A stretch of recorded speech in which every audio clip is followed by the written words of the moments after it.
दोस्तों नमस्कार, आदाब, सत श्री अकाल। जैसे कि हम लास्ट वीडियो जौन बनौले रहनी वो गाँव में बनौले रहनी, जब हम कहले रहनी कि अगला वीडियो जौन होई तौन दुबई में होई, लेकिन कहले का मतलब काफ़ी देर हो गई और हमके दुबई में अइले 10-15 दिन हो गई, लेकिन कोनो वीडियो हम नहीं बना पौनी। काम धंधा चाहे मजदूर बहिना चाहे हम ऑफिस में काम करे वाली बहनी, जे भी दुबई में एक बार आ जाला उनकर गाड़ी चालू हो जाला तो उनको सुबह से शाम कब हो जाला कोनो पता नहीं चलेला। तो उम्मीद करते हैं आप सब लोग ठीक से हुई भी, और कहले का मतलब ये बा कि अब साल एकदम ख़त्म होता, ये 3-4 दिन बाकी बा। सब केहू नेशनल डे का सेलिब्रेशन कैलस, देन जे क्रिसमस का सेलिब्रेशन करत हुई वो करते ही हुई। ओकरे बाद 1 तारीख का नया साल का छुट्टी रही जो उनकी काफ़ी बेहतर रही, काहे कि अगले हफ्ता में सबके बीच दिन में 1 दिन का छुट्टी मिल सकेला। लेकिन जे तरह का काम यहाँ चलता, चाहे कंस्ट्रक्शन भइल, चाहे कोनो और फील्ड भइल, चाहे होटल भइल, केहू न केहू सबके अपने कामे पर जइबे करेला, कंपनी में पैसा दे देली, काहे कि एतवार के एक छुट्टी सबके मिल जाई। अब जो नया साल आवता ज़्यादातर दुबई वालन के उहे रहेला, काहे कि उहे मेहनत उहे करई करेला, लेकिन कोनो न कोनो गोल हो जाला। लेकिन जे आपकर लइकन बच्चा होई गाँव में, उन्हन का कोनो न कोनो लक्ष्य होई, कोनो न कोनो गोल होई कि भाई 2026 में 12वीं पास करे खा, 2026 में ग्रेजुएशन करे खा, 2026 में मास्टरी करे खा, चाहे कहीं ना कहीं जाके कमाए धमाए का 2 पैसा माँ बाप के हेल्प करे खा। आखिरी जो लास्ट वीडियो रहे हम कहले नहीं, जो हमन लोगन का बात हुई वो बात हुई हमन लोगन का चाहे विजिट वीज़ा पर जे खल्ली वल्ली हो जाला या जो आज़ाद वीज़ा हो जाला ऊपर बात हुई। अब में सबसे पहले हम ले विजिट वीज़ा के विजिट वीज़ा पहले अलग अलग टाइम का आवत रहे, 30 दिन, 60 दिन, 90 दिन, अलग अलग राज्य में, यानी दुबई में अलग, शारजा में अलग अलग तरह का वीज़ा रहे। लेकिन अब जौन बाटे वो तरीका, अब चाहे फ्री जोन भइल कि कोनो भी स्टेट भइल, कोनो भी राज्य भइल, चाहे राज्य रासल खैमा चाहे दुबई या चाहे आबू धाबी, 30 दिन वीज़ा और 60 दिन वीज़ा, दुइये वीज़ा बाटे यहाँ। 30 दिन वीज़ा का पैसा जौन बा वो 450 के आसपास रहेला, और जौन 60 दिन का वीज़ा बा वो 650 रुपया के आसपास बा। अब हमें हिसाब किताब ऐसा हो गई बा कि अब पासपोर्ट का जौन लोग जेरोक्स मंगावता वीज़ा अप्लाई करे खातिर, उनमें पासपोर्ट का जौन पेज हमन के स्कैन करत रहनी है ओकरे ऊपर जौन बाहर का पेज रहेला ओहू का स्कैन ये लोग मंगावता। ये एक नया अपडेट बाटे इमिग्रेशन से। अब में कहले का मतलब ई बा कि कितना कंट्री के अब तो वीज़ा मिलते ही नहीं बा। आप जानते हो बांग्लादेश के लोगन के वीज़ा लगता ही नहीं बा। हाँ, अगर कंपनी जाके वहाँ से लोगन के लेके आवतिया और वहीं से ऑफ़र लेटर देतिया तो जौन एम्बेसी के थ्रू लोग आवता उहे लोग आ पावता।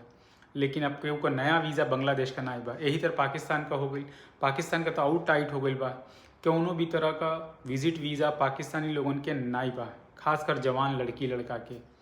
उनमें कई सारा कारण बा, राजनीतिक कारण बा, इन लोगन का और बही कारण बा, लेकिन ऊपर गईल हमन के लिए ठीक नहीं बा। लेकिन अब इंडियन खातिर वो सिचुएशन नहीं आई बा। अफ्रीका में कम से कम 90% कंट्री बानी जोन बैन कैले बाना इमारात लोग, कोनो भी स्टेट से वीज़ा नहीं मिलता ताकि आके लोग अपन यहाँ पर विजिट वीज़ा पर नौकरी ढूंढ सके। ओकर बहुत सारी कारण बा, आपो लोग जनते होई बा। ऊपर नेगेटिव बोलल या नकारात्मक बोलल कोनो ठीक चीज़ नहीं है। लोग अपने अपने जैसे यहाँ पर रह के लोग रहेला ओकरे हिसाब से कंट्री वीज़ा देले। अब हमन के यहाँ जौन बात जौन लोग लेके आवता वो 30 दिन या 60 दिन के वीज़ा पर लोग लेके आवता यहाँ, ओकर बाद एम्प्लॉयमेंट में कन्वर्ट करता। अब उनमें हिसाब किताब ऐसा बा कि अगर मान ल तू वीज़ा ओवर स्टे करत हव तो जैसे 30 दिन का वीज़ा तू बा और 31वें दिन जात हव तो पहले दिन 100 रुपया फ़ाइन, 100 दिरहम फ़ाइन, ओकर बाद 25 रुपया हर दिन का काउंट हो जाला। मान ला अगर केहू खल्ली बल्ली हो जाता, वहीं पर खल्ली बल्ली मतलब ओके इमिग्रेशन के लैंग्वेज में कहावेला एब्सकॉन्डिंग हो जाता तो सीधी सी बात हो, गैर कानूनी हो गई। कोनो भी देश में आप अपने वीज़ा के बाद नहीं रुक सकेला, और खासकर तो इमारात में पहले का होत रहे, पहले गवर्नमेंट कैंप लगावत रहे। अब तो देखत नहीं पिछले 1 साल से कोनो कैंप नहीं लगल जिसमें अपन लोग जो जे खल्ली वल्ली हो जाते रहे वो लोग जाके वहाँ अपन वीज़ा सुधरवा के वीज़ा लगवा लेते रहे। हमहूँ कितना जानी के लगवले आई, कितना जानी के हेल्प कैले आई, समझौले आई उन लोगों के कैसे का करे खा। दुबई में अल अवीर में कैंप लगत रहे, अल अवीर में जाके सब अपन वीज़ा का स्थिति सुधरवावत रहे। खासकर अगर देखल जा तो जौन है कोरोना आइल है ओकरे बाद काफ़ी कम से कम 2 से 3 लाख लोग खल्ली बल्ली रहे, केहू के वीज़ा खत्म हो गए, केहू का रहे। तो वो स्थिति सुधारे खातिर गवर्नमेंट बहुत हेल्प कैलस और लोगन के वीज़ा सुधरलस। लेकिन अब वो स्थिति नहीं बा। अब में ऐसा हो जाता कि केहू भी अगर अपन विजिट वीज़ा अगर मान लो कि एक्सटेंड करता या बढ़ा देता या मान लो अपन वीज़ा नहीं लगता, खासकर मजदूर कैटेगरी में ऐसा होला कि कंपनी वीज़ा नहीं लगावेले कोनो भी विषय से। ये लिए अपन लोगन से हमके खास ध्यान रखे वाली चीज़ बा कि सबसे पहले आप देख ल कि आपका हम जाना थे 90% कंपनी वहाँ से विजिटे वीज़ा पर लेके आवेगी। तो पहली बात अगर लेबर कैटेगरी में अगर देखल जाए जो मजदूर लोग रहेला उन लोगों खातिर 30 दिन का विजिट वीज़ा कम पड़े चाहिए। तो कम से कम आप लोग देखी कि जब आपका वीज़ा का कॉपी जा तो ऊपर लिखल रहेला single visit, multiple visit, single visit 30 days, single visit 60 days, ये तर लिखल रहेला आप लोगन के। तो ध्यान से आप लोग देखी कहें कि अपन के कंपनी 100% आप 100% आप लोगन के जो उनको लेके आवे ना वो कुल विजिटे वीज़ा पर लेके आवे ना। तो अगर 60 दिन का रहे तो बेहतर है। और अगर मान लो कि जिस दिन आप एंटर करबे या एयरपोर्टे में वो दिन से दिन काउंट चालू हो जाए। तो ये हो जाला जब मान लो कि ओकरे अंदर वीज़ा नहीं लगी अगर तो ओकरे बाद जौन बा एब्सकॉन्डिंग या फिर कहले का मतलब फ़ाइन चालू हो जाला। ये इमिग्रेशन का रूल है। ओकर ऊपर फाइन चालू हुई तो कहले का मतलब कहीं ना कहीं उन्होंने के ऊपर फाइन आई, लेकिन कहीं ना कहीं आपन स्थिति खराब हो जाला। एक लिए आप लोग ध्यान जरूर रखी। ई हो गई कि वो खल्ली वल्ली होला या विजिट वीज़ा पर अगर स्थिति खराब होला तब। अगर मान लो कि गवर्नमेंट या सरकार के द्वारा आप लोग पकड़ल जाते हैं, पुलिस के द्वारा पकड़ल जाते हैं, तो ओके पकड़ के कुल का करिए सीधा अब यहाँ दुबई या शारजा या रासल खैमा से कुछ डिपोर्ट नहीं करता हूँ, सीधा भेजता हूँ कुल आबू धाबी से वो कुल लाल लाइन मार के डिपोर्ट कर देता हूँ, बैन करके डिपोर्ट कर देता हूँ। तो ये लिए लोग बहुत सावधान रही, बहुत ध्यान से आप लोग देखी। कोनो भी किसी भी तरह का अननेसेसरी यहाँ और बिना जरूरी कहीं बात ना करी। सबसे पहले अपन लोगन वीज़ा का स्थिति के तरह होला वो पहले क्लियर कर ली। हम जानते हैं एजेंट कुल यहाँ और का बात करे ना, ऐसे बात करे ना, कंपनी का पता नहीं रहेला, वो कुल कितना थोड़ा बीच में बिचौलिया रहे ना, इससे जरूर आप लोग बची।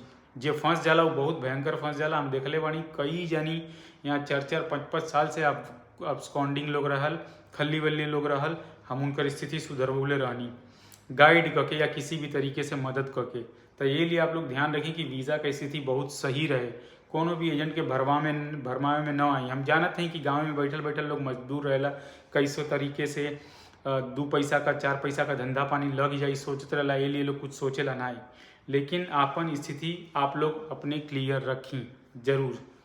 अब ये स्थिति हो गई अपने विजिट वीज़ा का। अब आवल जाता कि आज़ाद वीज़ा का होला। अपने और यूपी बिहार में ये सब चलेला कि भाई आज़ाद वीज़ा लेके हम काम करब और अपने जहाँ चाहिए वहीं काम करी। भैया लोगन आज़ाद वीज़ा जैसन कोनो चीज़ नहीं होला। हम तो उनके कॉन्सेप्ट बहुत क्लियर कर दी, या ये बात बहुत ज़रूरी है कि भाई हम आज़ाद वीज़ा खरीद के रहता, ऐसा खरीद के रहता, वैसन खरीद के रहता। भाई आज़ाद वीज़ा जैसन कोनो चीज़ नहीं होला, ना तो दुबई में, ना तो सऊदी में, ना तो कतर में, ओमान में, कहीं भी आज़ाद वीज़ा नहीं होला। आज़ाद वीज़ा का पीछे का स्टोरी ये है, ये ऐसा कहावेला आज़ाद वीज़ा वो होला कि हम अपने पैसा का वीज़ा खरीद ली। हम तुके बता दी कैसे ही काम करेला। सपोज मान ल कि कोनो एक आदमी बा, ओकर लगे कोनो लाइसेंस बा, लाइसेंस मतलब व्यापार कैले का लाइसेंस बा, ओकर ऊपर गवर्नमेंट का करेले वीज़ा देले कि भाई तू 5 लोगन के रख सकेला, 4 लोगन के रख सकेला, 10 लोगन के रख सकेला, काम करवा सकेला। तो ऐसा आदमी कुल आपन वीज़ा बेच देना हमारे तुहरे जैसे लोग खरीद लेला कि भाई हमारा वीज़ा लगवा दो, हमारा वीज़ा लगा दो कंपनी पर और हम कहीं काम करें। लेकिन ये गैर कानूनी है, पूरी तरह से गैर कानूनी है, पर कोनो बांध छोड़ नहीं है, कोनो भी तरीके का नहीं है। यहाँ ये सब चलेला। गवर्नमेंट के मालूम है होई कि नहीं मालूम होई, हमके नहीं मालूम, लेकिन ये गैर कानूनी है। केहू भी किसी भी तरीके का अगर मान ला कंपनी का लाइसेंस लियले रहता तो ओकर ऊपर कोनो वीज़ा डलले बा तो ओके अपने लग ही काम करवावे का, काम नहीं करावे का तो ओकर सीधा वीज़ा कैंसिल करके भेज देवे का। लेकिन वो आदमी जाके कहीं और काम नहीं करे सकेला। लेकिन बीच में एक रूल आइल है कि अगर मान लो कि काम करे के बा तो ओके अपने कंपनी से एनओसी लेवे के पड़ी।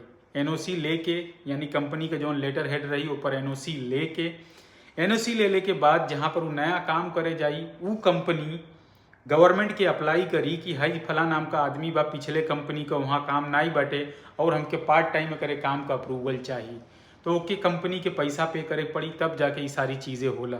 लेकिन ये सब कहला कि हम अपन वीज़ा खरीद लें, हई जाकर घंटा पर काम करी या फिर वो करे वहाँ जाके साइटे पर काम करी, ई सारी चीज़ें अपनी मर्जी से तू नहीं कर सकेला। हाँ, तू सप्लाई में कोनो के साथे जा सकेला, अब कोनो कंपनी से साथे जुड़ सकेला, लेकिन पहले यह शर्त होला कि कौन सारा पेपर वर्क क्लियर होके चाहिए। लेकिन हम वीज़ा खरीद के जाके कहीं ठेला लगा के बेचत हैं या कुछ करत हैं तो वो नॉर्मल लैंग्वेज में गैर कानूनी है, कहीं भी तू काम नहीं कर सकेला, ये गलत है। लेकिन लोग करत वहाँ चलता, लेकिन एमे यह भइल ना कि जे चोर होई, जे पकड़ाई उहे चोर होई। तो एक मतलब कि अपने हिसाब के आप लोग अपने सेट रखी, अपने चीज़न के आप लोग संभाल के रखी। ये तीनों तरह का वीज़ा हम बता दिए नहीं कि जैसे कि विजिट वीज़ा का होला, खल्ली वल्ली का होला और ये आज़ाद वीज़ा का होला। कोनो कंट्री में कोनो आज़ाद वीज़ा नहीं है, ओकर ध्यान रखिए आप लोग। और ये आशा करत हैं कि जे आवे यहाँ दुबई में या GCC में आवे के सोचत हुई, अपने वीज़ा के पहले अच्छे तरीके से समझ ले लोग, देख ले लोग, कंपनी का वेबसाइट देखे लोग, उनके न देखत आवे तो कोनो पढ़ल लिखल लड़का रहे उसे दिखवाए लोग। और लड़का लोगन जे मान लो तुअर भाई आवत हो या तुअर पापा आवत हो तो उनकर हेल्प करी। और आप लोग अच्छे से पढ़ाई करी ताकि जो है करंट सिचुएशन जो चलत है, जो हाल का जो लोग बा कि अपने घर का भविष्य सुधारे खातिर दुबई, सऊदी, कतर में मजदूरी करता, ऐसे ऊपर लेवल पे तुहन लोगन आवा। ओकर शर्त ये है कि अच्छे से कम लोगन पढ़ा, जौन माई जौन बाप यहाँ से कमा के पैसा भेजता अपन खून पसीना एक करके, ओके अच्छे तरीके से आप लोग यूटिलाइज करी, अच्छे से पढ़ी और इंग्लिश बोली। पहले इंग्लिश ना ही जौन बा टूटल फूटल कैसो भी इंग्लिश आप लोग बोली, आत्मविश्वास के साथ बोली। हमन में कहावत है ना, यहाँ पर लोग कहला कि केरला वाले इंग्लिश बहुत अच्छा बोले ना, भैया ये गलत है। हमन के ई सब बोली ना काहे कि हमन के कुछ नहीं आवेला और उनके तनी सा आवेला। तो अगर तुहन उनके तनी सा भी आ जाई ना तो तुहन लोगन भी उनके बराबर आके खड़ा हो जाइबा।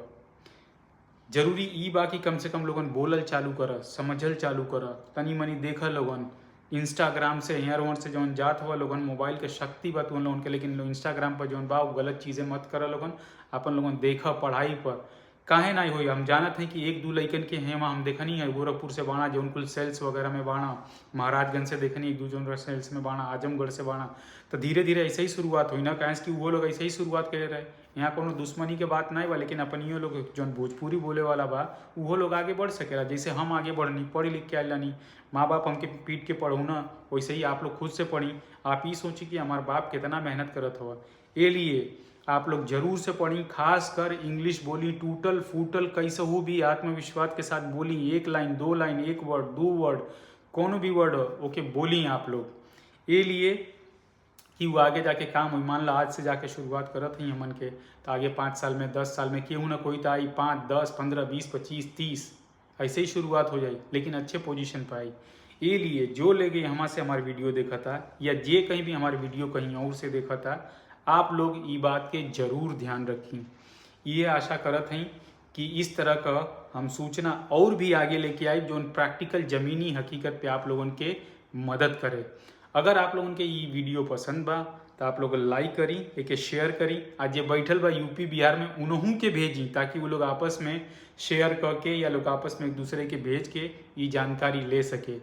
आशा करत ही कि अगले वीडियो में हम कुछ और इन्फॉर्मेशन लेके आई, इन्फॉर्मेशन ऐसा लेके आई कि जो उनके यहाँ लोगों के काफ़ी काम में आए, जो साइट पर का होला, कंस्ट्रक्शन इंडस्ट्री कैसे काम करेला और गवर्नमेंट का सोचत या आज हम मजदूर बानी तो हमारे लड़का वहाँ के मजदूरी न करे, ये सारा इन्फॉर्मेशन हम लेके आए। अगर आप लोगों के लगा था कि कुछ ना ये पर वीडियो बनावो तो वो हमके बतावो, वो हम बताइए। अब देखल जाता है अब मिलल जाए 2026 में, इस साल का ये आखिरी वीडियो हो, एक लिए कोनो गलती हो तो माफ़ करी और प्रार्थना करी कि 2026 सबके लिए अच्छा रहे। नमस्कार।